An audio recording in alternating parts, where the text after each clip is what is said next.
ओम शांति। आज के व्यक्त मुरली का सार, दिल अर्थात हमारी दिव्य बुद्धि और दिमाग अर्थात हमारी स्थूल बुद्धि। दिमाग में क्वेश्चन कितने चलते हैं? दिमाग माना प्रॉब्लम, चिंता, भय।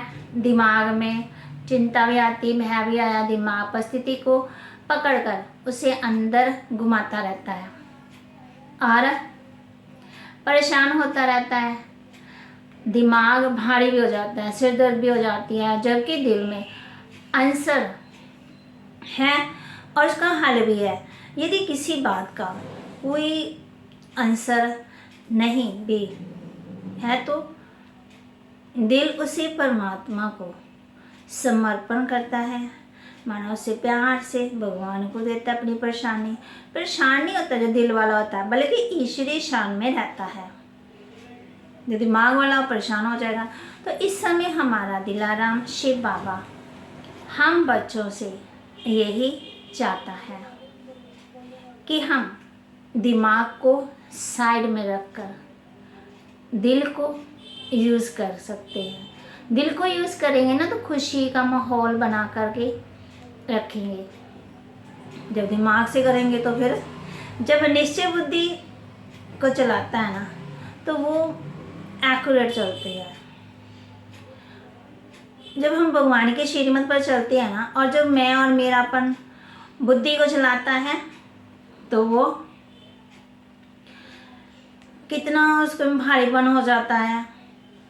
अगर हम बिल्कुल शिव बाबा की शिक्षाओं को अनुसार चल रहे हैं तो हमारे मन में कोई हलचल नहीं होती। हम बिल्कुल ही खुश रहेंगे, मन से लाइट रहेंगे, वो चेहरे से खुशी दिखेगी, हमारा चमकता हुआ चेहरा दिखेगा, हमारा मन खुश होगा। तब समर्पण है तो सफलता है। परंतु हम इस समय आत्मा समर्पण के महत्व को बल अपनी इच्छाओं से वशीभूत बैठी हुई हैं, माना इच्छा को मार बैठी हैं। ये इच्छा ही दुख का कारण है ना।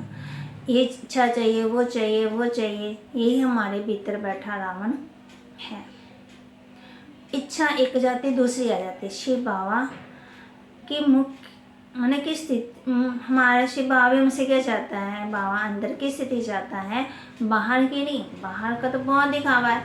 हमारे मन के शरीर स्थिर अचल अडोल स्थिति चाहता है।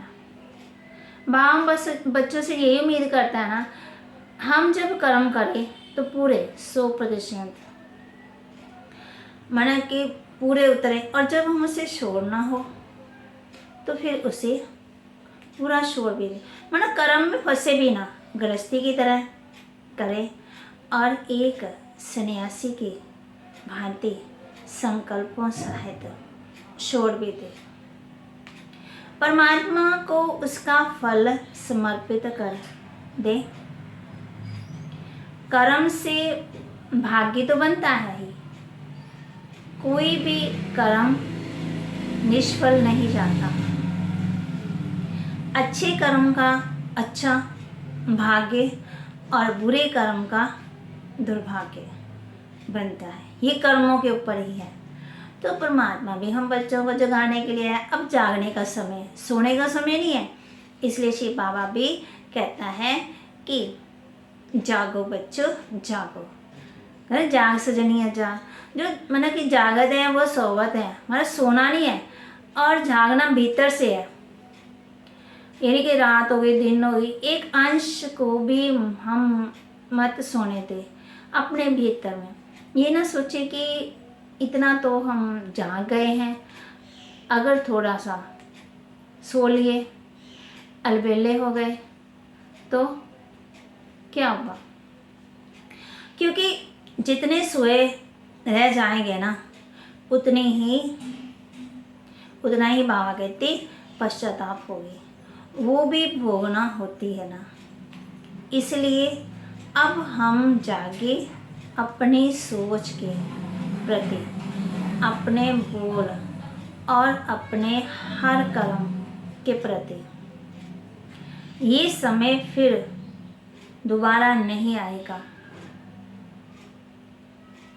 हर कोई अपने आप को देखे, अपनी इच्छाओं को देखो कि हमारी इच्छा कहाँ तक है। तो बाबा भी हम बच्चों को यही कहते हैं कि अपने उस संस्कारों पर अब हम अटेंशन दें और स्वयं को भी परिवर्तन करें। जब हम स्वयं को परिवर्तन करेंगे ना, तब विश्व परिवर्तन होगा, क्योंकि जब हम अपने ऊपर अटेंशन रखेंगे तभी इन संस्कारों पर विजय बन पाएंगे। बाबा को, बच्चों को, बाबा कहते हैं मुझे थोड़ी डांट भी लगानी पड़ती है, आँख भी दिखानी पड़ती है ना। तो ये कोई आँख साधारण आँख नहीं होगी, ये पश्चाताप की अग्नि होगी, जिसमें खुद को ही आत्मा को पश्चाताप करना पड़ेगा। परमात्मा बाप का आँख दिखाना, अर्थात बाप कहते मैं क्या देता हूँ। शिव बाबा तो प्रेम का सागर है, सुख का सागर है, शांति का सागर। वो हमें पश्चाताप की अग्नि में नहीं जलाता, परंतु हम खुद ही जल जाते हैं। हमारे कर्म, अपने कर्मानुसार वो दुख नहीं देता, हमारे कर्म ही। फिर हमारे कर्मों में ही हम भोगना होगी, इसलिए चेक एंड चेंज करो। बाबा हम बच्चों को यही कहते हैं कि समय परिवर्तन के बाद ये ना हो कि हम दूसरों की सफलताओं को देखने वाले बन जाएं। बाबा कहती मेरा हर बच्चा सफल होना चाहिए। और फिर बोले कि बाबा हमने क्या गलत किया, हमें तो कुछ मिल ही नहीं रहा, इसको तो सब कुछ मिल रहा है, इसको तो सब कुछ मिल गया, इसने ऐसा क्या किया। तो बाप की श्रीमत पर चले, तो जिसने सच्चे दिल का समर्पण किया उसको तो मिलेगा ही, और जिसने नहीं किया उससे कुछ नहीं मिलेगा। संस्कार परिवर्तन से ही होगा संसार परिवर्तन। और हर एक आत्मा का अपना अपना संसार है, अपनी अपनी कहानी है, अपना अपना माने नॉलेजफुल भी है, पावरफुल भी है। हर कोई पावरफुल भी है, सक्सेसफुल भी है। और जितने जितने हम नॉलेजफुल होते जाएंगे उतने हम सक्सेसफुल भी होते जाएंगे। नॉलेज को ग्रहण करना, नॉलेज का स्वरूप बनते जाते हैं। जब बाबा की श्रीमत पर चलते हैं उतने ही हम पावरफुल भी बनते जाते हैं। तो बाबा बच्चों से क्या चाहता है, पावरफुल बनते ही हम अपनी संपन्नता को अनुभव कर पाते हैं। क्योंकि जहाँ जहाँ एक नॉलेज में अर्थात ज्ञान को धारण करने में कमी रह जाती है ना, तो वो हमें पावरफुल बनने नहीं देती। तो कमी को पूरा करना है। अर्थात जब तक हम नॉलेजफुल दिमाग में है ना, तब तक रावण बड़ा है, और जब वो दिल में समा जाती है अर्थात उसे हम एक्सेप्ट कर लेते हैं कि ये तो बिल्कुल एक्यूरेट बात है। बाबा की माना परमात्मा, माना पिता की, परम पिता परमात्मा की। अर्थात जब हम क्या करते हैं कि परमात्मा के ऊपर ब्लेम करने की आदत हो जाती है। परमात्मा ने ऐसा किया, परमात्मा ने वैसा किया, परमात्मा ऐसे करते हैं, तो वो हमारी शक्ति नहीं बनती। हमारे अंदर कमजोरी आ गई ना, सिर्फ संपन्नता ही हमारी मेन शक्ति है। जब हम सब कुछ कर कर समर्पण कर लेते हैं, अर्थात कर्म किया गृहस्थी की तरह और छोड़ा सन्यासी की तरह। छोड़ना अर्थात समर्पण कर देना है, और वो भी बिना किसी इच्छा के। तो तभी हम सक्सेसफुल हो सकते हैं, क्योंकि हर सफलता का आधार सच्चे दिल का समर्पण ही है। एक है जान लेना और दूसरा है मान लेना। दोनों में बहुत फर्क है। जानते तो बहुत लोग हैं, पर मानता कोई कोई है, कोई नहीं है। जैसे सब जानते हैं ना कि चिंता नहीं करनी चाहिए, परंतु मानना मतलब अप्लाई कर लेना अपनी लाइफ में, अर्थात उसे कर्मों में ले आना।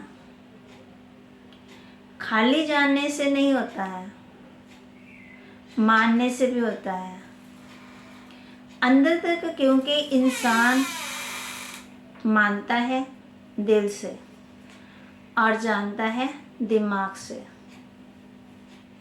तो जितना जो मान लेता है ना, उतना वो उस पर बात के प्रति जागरूक हो जाता है, माना अवेयरनेस हो जाता है।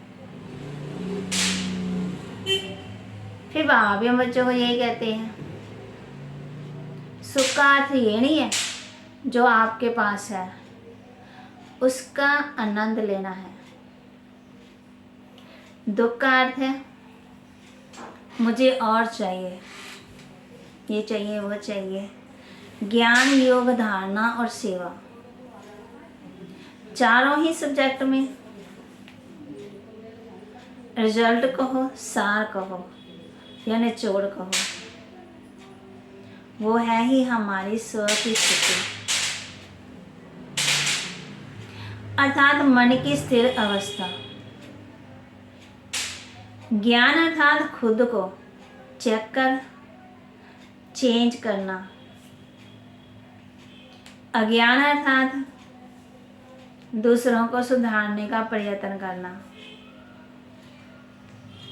तो हम बच्चों कहते हैं कि पहले हमें खुद को चेंज करना है।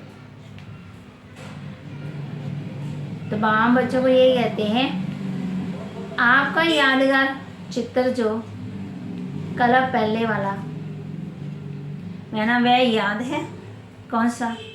जैसे श्री कृष्ण जी ने दिखाया ना, गोवर्धन पर्वत का यादगार रूप में बनाते हैं, उंगली पर उठाया। मैंने पहले उन्होंने अपना सहयोग दिया, फिर सब ने आसपास वालों ने सहयोग दिया, गांव वालों ने। तो भक्ति मार्ग में दिखाते हैं ना, गोवर्धन पर्वत की पूजा जब करते हैं तो क्या बनाते हैं? गोबर का बनाते हैं। पहाड़ को उंगली देना अर्थात पुराने संस्कारों को मिटाने में उंगली देना। तो भाइयों बच्चों को सहयोग दे रहे ना, पहले तो ये पहाड़ उठाना होगा ना, तब ये कलयुगी दुनिया बदल फिर नई दुनिया आएगी, फिर ही बनेगी ना। जब हम नई दुनिया में जाना चाहते हैं, नहीं जाना चाहते, फिर कलयुग में आ जाओ। अब पेपर तो होना ही है, पेपर के बिना तो पास होंगे ही नहीं। हरे के स्नेह, माना प्रेम, सहयोग और शांति और शक्ति का। बाबा को यही सहयोग चाहिए। अब ये समय नज़दीक आ रहा है जिसमें आपका भी कला पहले वाला चित्र प्रत्यक्ष होना है कि हमने भी पहले सहयोग दिया है ना, अब फिर देना है। अनेक प्रकार की समस्याओं को परिवर्तन के लिए उंगली देनी है। कलयुगी पहाड़ तो पार होना ही है। मन की समस्याएं, तन की समस्याएं, वायुमंडल की समस्याएं, औरों की समस्याएं, पहाड़ को स्नेह, मना प्रेम और सहयोग की उंगली देना। उंगली देनी है ना, तन की समस्या भी आनी है, ये नहीं कि तन की समस्या नहीं आएगी। लौकिक संबंध में भी पास तो हो गए, लेकिन ये जो अलौकिक संबंध है ना, उस संबंध द्वारा भी छोटी मोटी समस्याएं आएंगी। हम बच्चों को पहले ही सावधान करते हैं कि लेकिन ये समस्याएं सभी पेपर समझना, ये प्रैक्टिकल बातें नहीं है, प्रैक्टिकल बातें नहीं समझना, ये पेपर समझना। जब पेपर समझेंगे तो पास हो ही जाएंगे। अगर पेपर समझकर उनको पास करेंगे तो पास हो ही जाएंगे। अभी देखना है पेपर आउट होते भी कितने पास होते हैं। फिर इस पेपर के रिजल्ट सुनाएंगे। हम बच्चों को कह रहे हैं ना, अव्यक्त वाणी के माँ वाक्य ने इस समय अपने में विल पावर धारण करना है। अभी विल पावर नहीं आई है, यथा योग्य तथा शक्ति पावर है।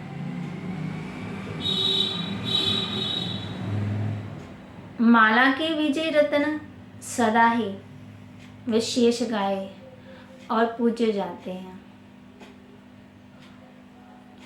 ऐसी विशेष पूज्य आत्माएं हो, जब कोई ऐसा दिन आता है तो जितना अव्यक्त स्थिति में स्थित होते हो, उतना भक्त आत्मा के आह्वान का अनुभव होता है।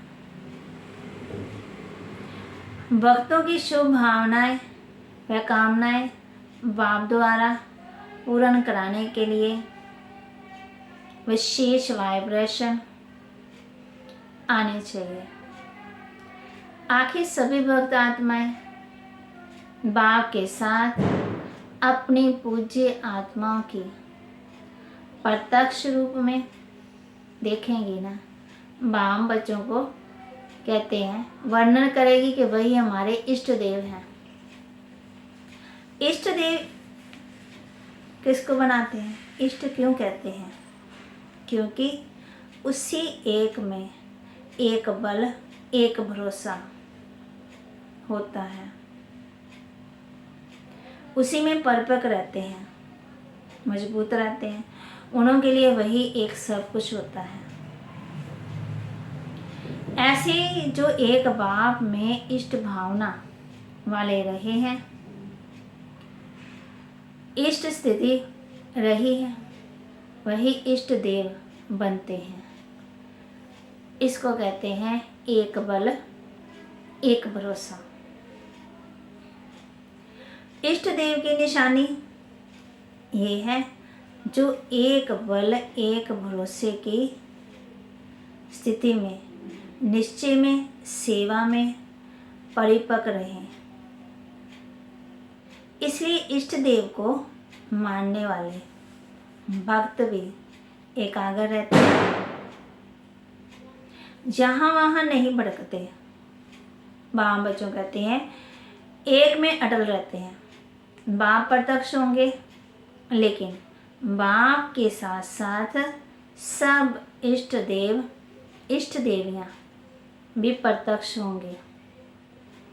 ये भी नशा चाहिए कि हम श्रेष्ठ आत्माओं का आह्वान हो रहा है और हम ही बाप द्वारा उन्हों को रिटर्न दिलाने वाले